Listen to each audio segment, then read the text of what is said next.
mau dengarkan juga malam ini akademisi. Nah, akademisi ini juga bukan akademisi yang tidak kita kenal ya, tidak perlu saya perkenalkan lagi. Beliau adalah Doktor Ilmu Politik Universitas Indonesia, malang melintang di berbagai media saat ini.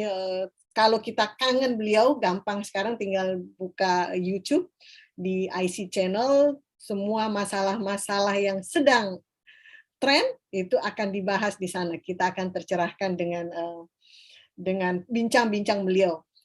Silahkan Ibu Husnul Maria, 25 menit.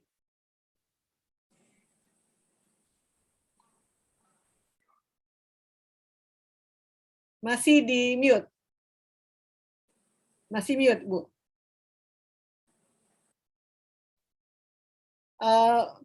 Panitia mungkin beliau bisa di-unmute, Bu Husnul? Sudah. Jadi sudah bisa off sendiri. Oke, sudah. Oke. Assalamualaikum warahmatullahi wabarakatuh. Waalaikumsalam Bapak Ibu warahmatullahi yang dirahmati Allah. Alhamdulillah haqqa hamdi wa syukrulillah haqqa syukri wala haula wala quwata illa billah. Salawat dan salam kita selalu panjatkan kepada Nabi besar Muhammad sallallahu alaihi wasallam. Amma. Bapak Ibu yang dirahmati Allah, bicara dengan para wakil dari DPD, dan dari tadi siang saya berpikir mau bicara apa, karena saya sudah menyangka bahwa ibu-ibu ini akan luar biasa menyampaikan tentang, bahasa saya itu technocratic evaluation, evaluasi teknokratik tentang pembangunan DKI. Nah, kebetulan saya latar belakangnya political scientist, saya akan sedikit mencoba, walaupun nanti juga akan bicara teknokratik sedikit saja karena sudah dibahas semua. Saya biasanya mulai dari konstruksi negara. Negara Republik Indonesia setiap kali kita diajarkan dijajah 350 tahun, padahal enggak. Kemarin kita baru merayakan 77 tahun negara Republik Indonesia. Sehingga siapa sebetulnya yang dijajah? Yang dijajah itu adalah kerajaan-kerajaan Islam, kesultanan-kesultanan Islam dari Sabang sampai Tidore. Wilayah Papua itu wilayah Tidore. Ya, jadi Papua bahasa Tidore-nya adalah wilayah jauh. Nah, posisi Jakarta di mana? Jakarta tetap menjadi pusat politik sejak Batavia, Jayakarta yang dibebaskan oleh Fatailah ya dalam konteks ini. Inna fatahna laka fatham mubina, ya, Jayakarta itu dari Inna fatahna laka fatham mubina, itu nama Jayakarta. Nah, cuma kalau kita mau bicara tentang konstruksi dari negara, posisi dari Jakarta, apakah provinsi, apakah kota? Ya, kalau di Amerika, di Australia gampang, kita mempelajari urban politics itu ya ada di local government, bukan di state government. Ya, dalam konteks ini, tapi posisi DKI Jakarta di satu sisi bicara tentang provinsi, struktur kekuasaannya di dalam konstitusi, dalam undang-undang, tapi di dalam konteks model kekuasaannya sepertinya kota.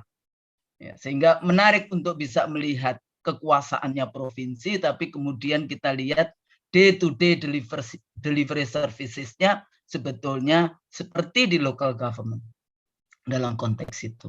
Nah, kalau kita melihat pemerintahan, tadi dikatakan demokrasi, perlawanan terhadap oligarki ekonomi, politik ya, menang pada waktu itu di balik isu 411212, sehingga kemenangan AB waktu itu mendapat stigma Islamism.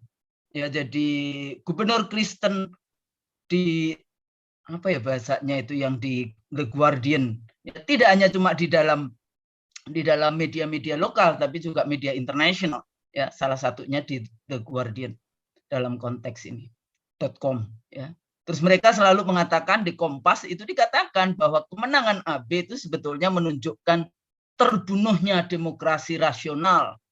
Ya, itu Anda cek tanggal berapa Mei, pokoknya pada saat itu. Di situ letaknya bahwa waktu itu sangat kuat tentang Islamophobia.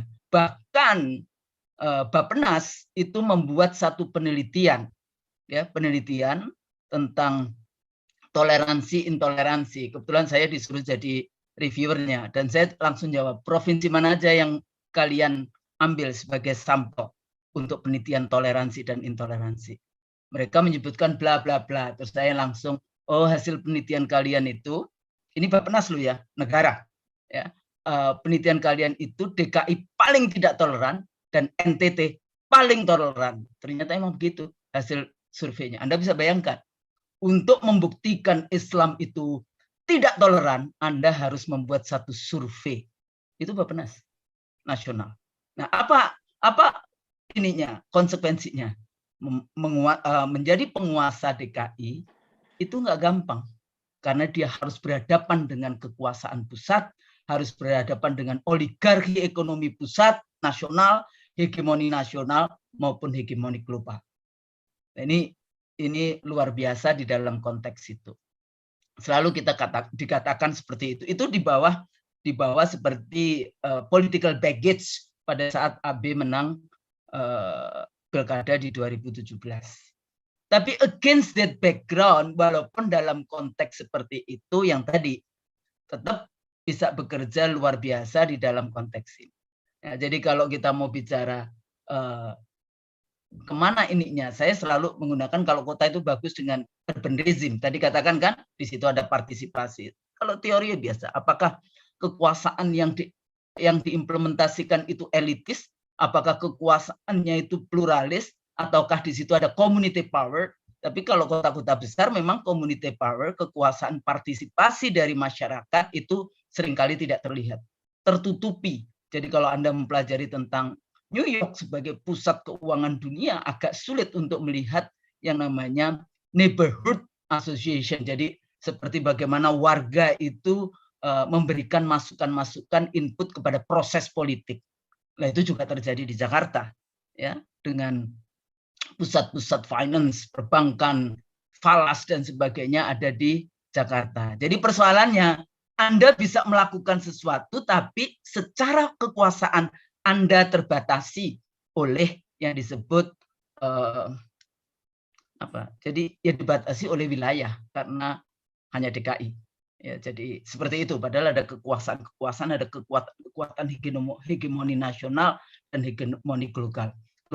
Kalau tadi dikatakan bahwa berhasil, jadi berhasil bagaimana yang namanya berhadapan pada saat bicara tentang reklamasi misalnya, ya, isu reklamasi yang seperti itu dari mulai hegemoni penguasa pusat, hegemoni ekonomi dan politik, dan itu sebetulnya yang menarik juga untuk dilihat bagaimana tarik ulurnya yang terjadi dan akhirnya bisa mengambil dengan tegas posisi itu. Walaupun saya dulu mengatakan bail out saja reklamasi itu, jadikan itu seperti Pentagonnya Indonesia. Jadi karena apa? Karena ini ibu kota, jadi kita membutuhkan yang namanya military base yang kuat untuk melindungi ibu kota. Bukan kemudian membangun apartemen-apartemen yang dimiliki oleh para oligarki itu tadi dan dijualnya ke Hong Kong dan ini. Ini nanti masuknya ke interconnectivity war yang itu melalui imigrasi, narkoba, judi dan sebagainya yang terjadi. Nah, kalau kita bicara tentang evaluasi, tadi banyak sekali ya yang tadi saya katakan lebih bicara pada pendekatan teknokratik ya. Walaupun di teknokratik itu mendapat tantangan juga dari DPRD-nya. Salah satu contoh adalah kenapa pada saat yang tadi berapa Ibu Sylvia Murni mengatakan 28 ribuan ya sumur resapan yang sebenarnya targetnya 1,8 juta. Tapi tidak dilanjutkan karena dipotong anggarannya oleh DPRD. Nah, persoalannya sejauh mana yang namanya perjuangan di DPRD sehingga anggaran untuk sumur resapan itu dipotong, tidak dijalankan lagi, tidak ada anggaran lagi dalam konteks itu. Nah, hal-hal seperti itu adalah ini persoalan gitu ya. Kita punya calon, tapi kemudian kekuatan itu kan selalu yang ditakutkan oleh eksekutif terhadap DPR, misalnya presiden terhadap DPR, karena apa yang diinginkan oleh presiden belum tentu kemudian diiyakan oleh parlemen. Tapi pada saat yang sekarang kan ada presiden dan parlemennya kan udah satu kata, apapun yang dilakukan. Tapi tidak di exercise yang terjadi, power exercise yang terjadi berbeda antara di tingkat nasional dengan di tingkat lokal. Ya, ini satu. Kalau tadi disebut juga Bukit Duri, kebetulan waktu itu saya dan kebetulan dari teman-teman dari Gerindra termasuk kakaknya Prabowo, kita yang mengajak AB ke Bukit Duri. Dan waktu itu kita bicara tentang Bukit Duri itu penggusuran yang tanahnya adalah milik tanah pribadi, yang semuanya sertifikatnya ada. Beda dengan yang penggusuran yang di Kampung Pulo, Muara Baru, yang di Kalibata itu, dan Kalijodo. Ya, jadi sebenarnya ada 6 wilayah yang dulu digusur. Argumen-argumen yang dilakukan dan waktu itu menang, Bukit Duri itu menang. Ya, tapi kemudian setelah naik banding diambil alih oleh gubernur sebelumnya, diambil alih gitu aja. Sehingga ibu-ibu dulu, makanya itu masih ingat dulu Pak Anies pakai yang apa namanya batik gendong anak, ya itu salah satunya dulu orang Bukit Duri itu. Nah, jadi menariknya selalu dulu argumennya ini tanah milik negara. Saya paling sebel kalau ada pemimpin ngomong kayak gitu. Terus negara miliknya siapa? Ya, kenapa? Itu wilayah yang namanya Senayan, hotel-hotel di Senayan situ, Mall Senayan City, itu semua tanah milik negara. Tapi kalau the have punyanya bandar, Anda nggak gusur. Tapi kalau punyanya rakyat, Anda gusur. Dan Jakarta itu luar biasa dengan pembangunan super blok, sehingga tanah itu sudah dikuasai oleh para naga, 9 naga dan kawan-kawannya itu. Nah, ini persoalan, sehingga narasi penduduk Betawi asli Jakarta, kemana mereka? Dulu zamannya saya kuliah, ya saya masih bisa penelitian di daerah Mall Taman Anggrek, Kampung Sawah di situ, itu masih ada masyarakat di situ. Dulu di Kuningan itu juga masih ada masyarakat. Dulu di yang sekarang jadi belakangnya Mall Pacific Place, mall di situ, itu dulu masih ada masyarakat di situ. Digusur habis dalam konteks itu. Ya, atas nama pembangunan. Pembangunan yang mana? High mass consumption atau pembangunan yang kemudian memperhatikan. Nah, di situ letaknya yang menarik waktu itu AB bicara tidak cuma ini, tapi warganya juga bahagia. Nah, kira-kira ukurannya gimana? Adakah ukuran gross happiness product yang kemudian diukur di dalam konteks itu? Ya, ukurannya mungkin ditambah pendidikan naik, kesehatan baik, ya lapangan pekerjaan bisa, kemudian public transportasi terintegritas, taman nggak bayar, kayak gitu kan. Anda kalau pergi ke Ancol kan, pingin ke pantai, Anda harus bayar kalau masuk Ancol. Padahal dulu pengusaha Ancol itu kan nggak membeli semua laut di depannya yang ada yang namanya water view, itu nggak dibeli oleh mereka. Tapi mereka kuasai, itu gaya sebetulnya pembangunan model liberalisme dan neoliberalisme yang dikembangkan oleh Barat hari ini. Nah, jadi walaupun ada model, kalau di Australia nggak bisa. Kalau Anda membangun di pinggir pantai, maka harus rakyat itu punya akses ke pantai itu. Karena itu sebetulnya yang dimiliki oleh rakyat. Jadi yang namanya environment yang seperti itu bukan milik pengusaha saja. Nah, menarik kalau tadi bicara leadership.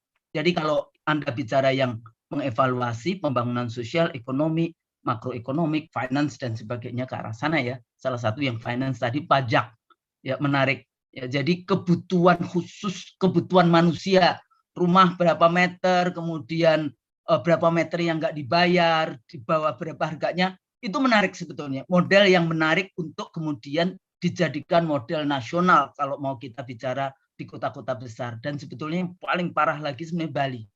Jadi sebenarnya itu ada data di 50 tahun terakhir ini, itu yang namanya tanah penguasaan tanah dan sebagainya, itu Indonesia parah sekali. Ada data sampai 200 tahun ke belakang di dalam konteks itu. Dan yang paling berat itu 50 tahun terakhir. Jakarta termasuk yang buruk di dalam konteks itu. Ya, walaupun bukan hanya karena pemerintahan 5 tahun terakhir ini, saya bilang tadi 50 tahun terakhir. Jadi tinggal dilihat aja, baik pusat maupun ini.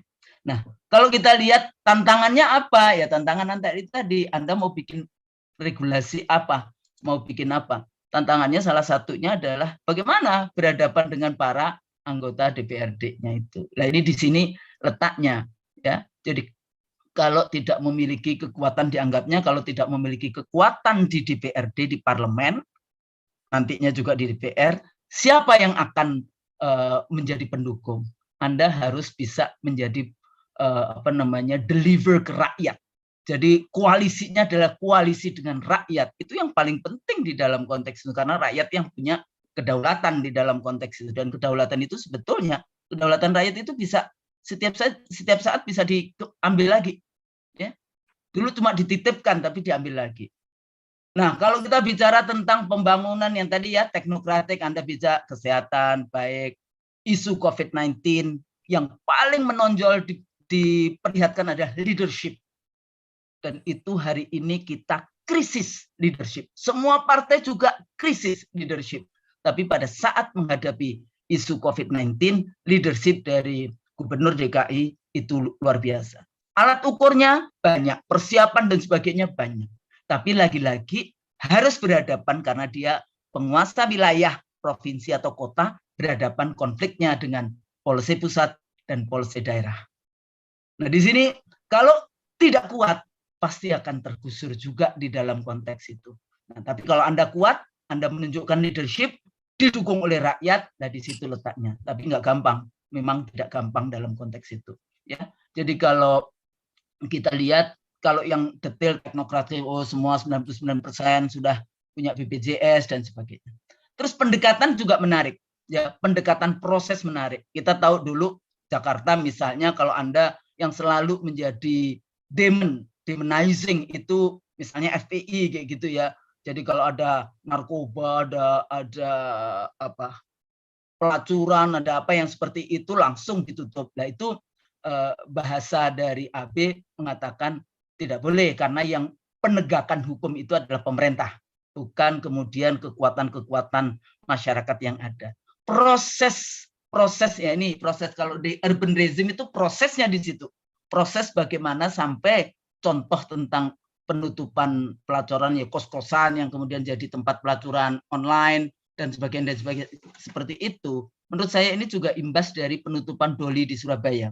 Ada mahasiswa S3 saya yang menulis tentang penutupan Doli dan ternyata memang akhirnya tersebar dan menjadi online pelacuran. Tapi modelnya menarik untuk dilihat, kos-kosan, gimana caranya, nggak ada bukti, gimana akhirnya pasang aja banner, nangkap tidak bisa, akhirnya proses itu akhirnya bisa mengurangi pelacuran. Cuma kalau kita bicara perspektif gender, DKI masih, saya cari data yang terakhir tentang kekerasan terhadap perempuan, paling tinggi itu Jateng loh ya, Jateng. Nanti Anda cek. Sekarang data yang terakhir gimana? Ya DKI juga masih tinggi, tapi karena mungkin DKI itu kota yang well informed sehingga warganya pendidikannya baik sehingga warganya mau melaporkan. Jadi isu tentang kekerasan terhadap perempuan, KDRT dan sebagainya itu karena dilaporkan. Jadi kalau Anda tidak melaporkan nggak masuk di dalam data. Tapi ya tetap bisa karena jumlah penduduknya, bisa karena well informed dan sebagainya. Mungkin ibu-ibu bisa nanti menjelaskan. Ya, jadi korban kekerasan dan sebagainya. Karena dulu banyak sekali, ya termasuk dulu anak saya waktu SMA naik angkot, ya kemudian dulu digenggam kayak gitu, diangkot diberikan semuanya, jamnya, dompetnya dan sebagainya. Dulu kan isu-isu itu luar biasa banyaknya. Kita kalau punya anak perempuan yang kayak gitu udah copot jantung kita ya mendengarkan gitu. Terus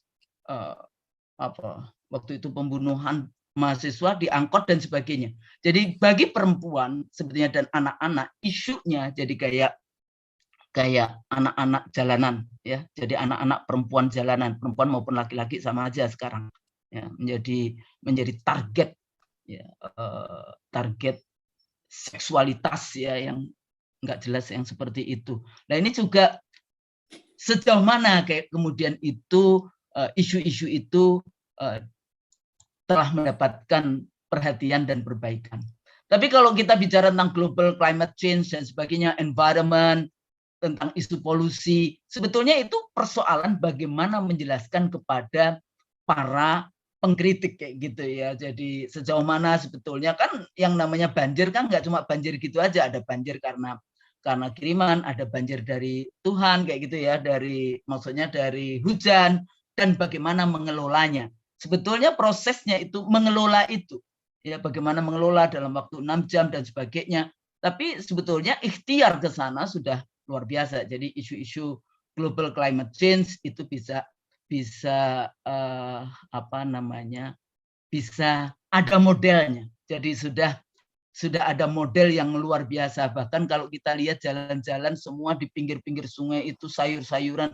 Ini dasar mak-mak kayak gitu ya. Kalau jalan lihat terong, lihat cabai, lihat ini subur-subur. Kalau Anda pergi ke wilayah yang pinggir-pinggir sungai itu luar biasa dalam konteks itu. Ya. Itu namanya urban farming. Nah, ini juga menarik di dalam konteks itu. Dulu selalu bicaranya penggusuran karena normalisasi sungai, padahal yang disebut teknologi itu sudah semakin maju. Bahkan waktu itu kita dari UI, dari arsitek UI itu sudah membuat yang namanya rumah deret disusun. Jadi di lantai 1 jangan dipakai. Ya, karena kalau banjir maka dia masih aman ada di. Kita hidup dengan sungai. Karena sungai itulah dulu itu transportasi, jadi medium transportasi zaman Belanda. Ya, tapi sekarang sungai kita itu menjadi tempat sampah terpanjang di dunia. Nah, ini jadi persoalan juga. Ya, jadi persoalannya tadi, kenapa kemudian DPRD memberhentikan, ini ada isu relasi kuasa antara DPRD, checks and balances DPRD, atau karena iri dengki hasad.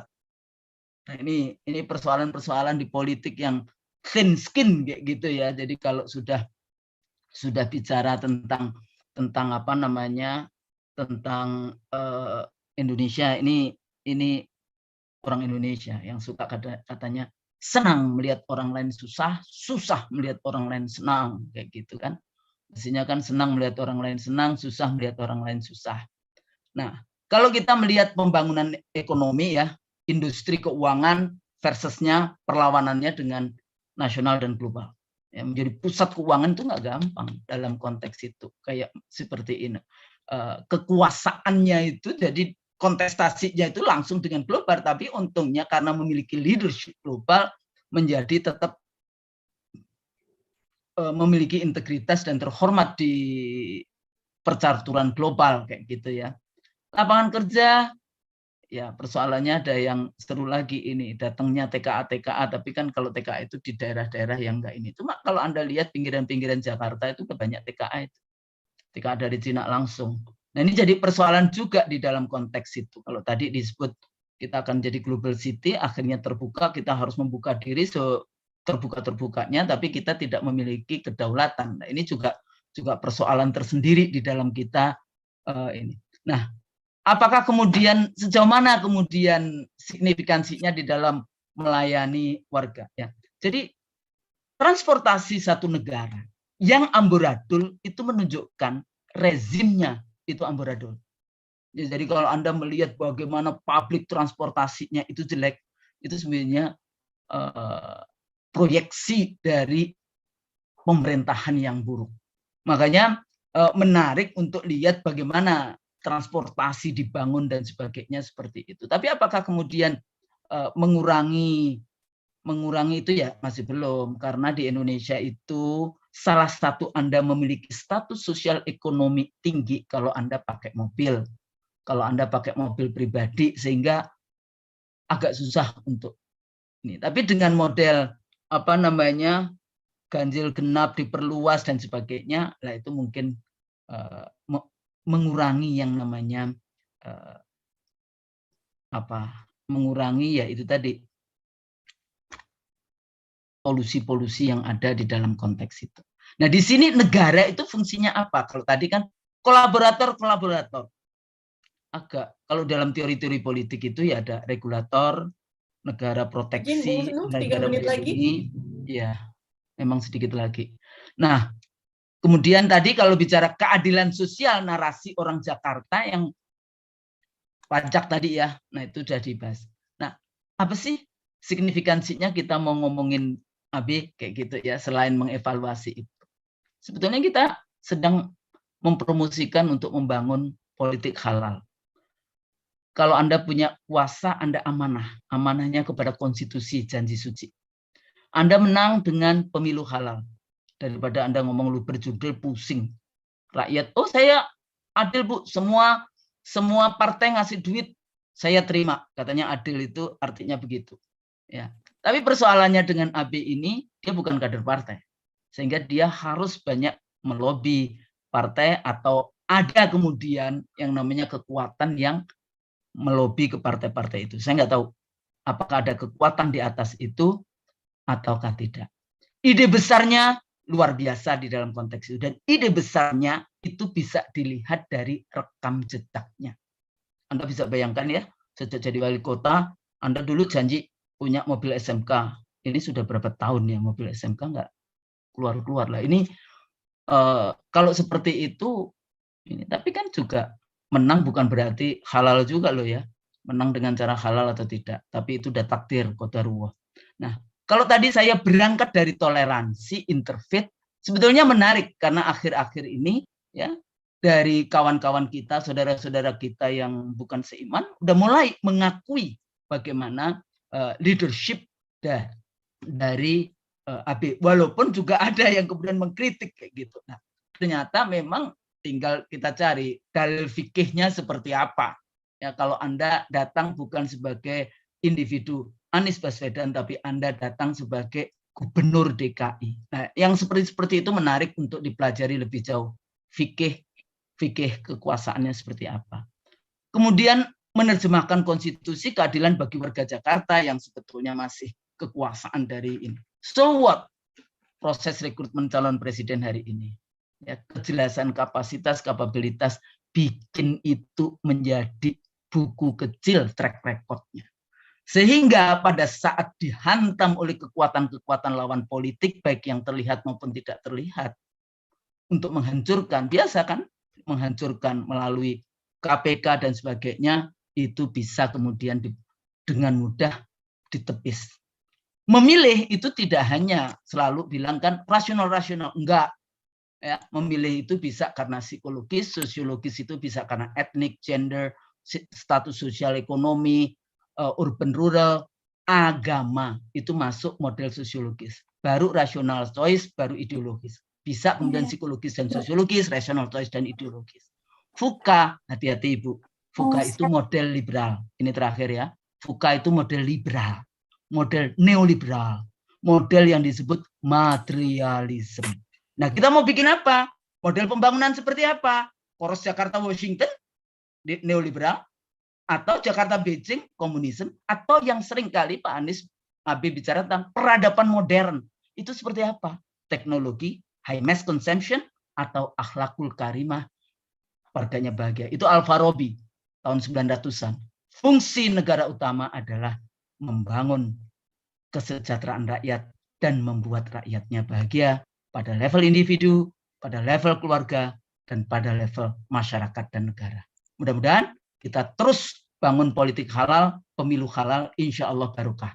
Nasrul minallah, wa fathun qarib, wa basiril mu'minin. Wassalamualaikum warahmatullahi wabarakatuh.